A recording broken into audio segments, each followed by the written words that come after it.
अस्सलामुअलैकुम एवरीवन, उम्मीद है आप सब खैरियत से होंगे। आज हम बनाएंगे बहुत ही मज़ेदार सी चिकन ग्रेवी बोटी। हम लेंगे आधा किलो चिकन ब्रेस्ट पीस, इसके अंदर 1 टीस्पून सॉल्ट ऐड कर देंगे, 1 नींबू का रस ऐड कर देंगे, फिर हम इसके अंदर 1 कप के करीब दही ऐड कर देंगे और 1 टीस्पून हम इसके अंदर गरम मसाला ऐड कर देंगे, 1 टीस्पून ज़ीरा पाउडर ऐड कर देंगे, 1 टेबल स्पून पिसी हुई मिर्चें ऐड कर देंगे, 1 टेबल स्पून लहसुन अदरक का पाउडर ऐड कर देंगे। अगर नहीं है तो आप लोग इसका पेस्ट भी यूज़ कर सकते हैं। अब इसके अंदर हम कुकिंग ऑयल ऐड कर देंगे 2 टेबल स्पून, नहीं तो आप लोग घी भी ऐड कर सकते हैं। अब हम इसको अच्छे से मिक्स कर लेंगे और 30 मिनट के लिए इसको मैरिनेशन के लिए रख देंगे।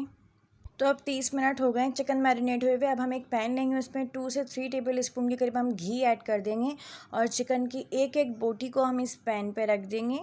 फ्लेम को हम मीडियम टू लो रखेंगे। हम इसकी साइड्स चेंज करके इन बोटियों को सेक लेंगे। पहले एक साइड हम 3 से 4 मिनट तक पकाएंगे, सेकेंगे, फिर हम इसकी साइड चेंज कर लेंगे। तो अगर आप इस चैनल पर न्यू हैं तो चैनल को सब्सक्राइब करें और बेल आइकन को प्रेस करें ताकि हमारी न्यू आने वाली वीडियोज़ का नोटिफिकेशन आपको मिल जाए। तो 3 से 4 मिनट हो गए हैं, एक साइड हमारी अच्छे से फ्राई हो गई है। अब हम इसकी साइड्स चेंज कर लेंगे। फ्लेम को हम मीडियम टू लो ही रखेंगे और ऐसे ही हम सारी ही चिकन को अच्छे से फ्राई कर लेंगे मीडियम टू लो फ्लेम पे। चिकन फ्राई करने के बाद उसको हम साइड पे रख देंगे और अब एक पतीले के अंदर हम घी अपने हिसाब से ले लेंगे और इसके अंदर हम 2 अदद मीडियम साइज़ के प्याज ऐड कर देंगे और मीडियम फ्लेम पे हम इसको अच्छे से फ्राई कर लेंगे। फ्राई करने के साथ ही हम इसके अंदर ऐड कर देंगे 1 टेबल स्पून के करीब लहसुन अदरक का पाउडर। अगर आपके पास पाउडर नहीं है तो आप लोग इसका पेस्ट भी ऐड कर सकते हैं और इसको अच्छे से मिक्स करने के बाद हम 2 से 3 टमाटरों की प्यूरी ऐड कर देंगे।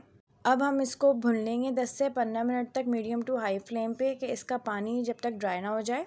तो अब आप लोग देख सकते हैं टोमेटो प्यूरी अच्छी से भुन गई है, इसके अंदर थिकनेस आ गई है। अब हम इसका फ्लेम लो कर देंगे। अब हम चलते हैं लेफ़्ट ओवर मसाले की तरफ। बोटियां फ्राई करने के बाद जो इसका लेफ़्ट ओवर मसाला होगा वो हम वेस्ट नहीं करेंगे। अब हम इसके अंदर और स्पाइसेस ऐड कर देंगे। मैंने यहाँ हाफ़ टी स्पून हल्दी ऐड कर दी है, 1 टेबल स्पून धनिया पाउडर ऐड कर देंगे, 1 टीस्पून पिसी हुई मिर्चें ऐड कर देंगे, 1 टीस्पून के करीब हम इसके अंदर गरम मसाला पाउडर ऐड कर देंगे। नमक हम अपने टेस्ट के हिसाब से ऐड करेंगे। अब हम इसके अंदर बिल्कुल थोड़ा सा पानी ऐड करके इसका अच्छे से पेस्ट बना लेंगे और इसको हम टोमेटो प्यूरी के अंदर ऐड कर देंगे। प्यूरी में ऐड करने के बाद इसको अच्छे से हम मिक्स कर लेंगे। फ्लेम को हम मीडियम कर लेंगे और इसको हम 10 से 15 मिनट तक अच्छे से पका लेंगे। अब आप लोग देख सकते हैं कि इसके अंदर ऐसे बबल्स बन रहे हैं, इट मीन्स कि ये अच्छे से पक गया है। अब हम इसके अंदर सारी फ्राई हुई हुई चिकन ऐड कर देंगे। चिकन ऐड करने के बाद हम इसको अच्छे से मिक्स कर लेंगे और 10 से 15 मिनट तक मीडियम टू हाई फ्लेम पे हम इसको भून लेंगे ताकि जो चिकन का पानी है वो अच्छे से ड्राई हो जाए। अब आप लोग देख सकते हैं जो इसका रोगन है वो ऊपर की तरफ आ गया है। अब हम इसके अंदर 2 से 3 टेबल स्पून के करीब क्रीम ऐड कर देंगे और इसको अच्छे से मिक्स कर लेंगे। तो अब आप लोग देख सकते हैं क्रीम ऐड करने के बाद हमने इसको मीडियम फ्लेम पे अच्छे से पका लिया है। तो जो हमारी चिकन ग्रेवी बोटी है वो तैयार है। अब हम इसको डिश आउट कर लेंगे। ये है इसकी फ़ाइनल लुक। तो अगर आपको वीडियो अच्छी लगी तो लाइक करें, कमेंट करें एंड शेयर करें अपने फ्रेंड्स में और चैनल को सब्सक्राइब करना मत भूलिएगा। मज़ीद ऐसी रेसिपीज़ के लिए हमारा चैनल डिलीशियस मील सब्सक्राइब करें। शुक्रिया।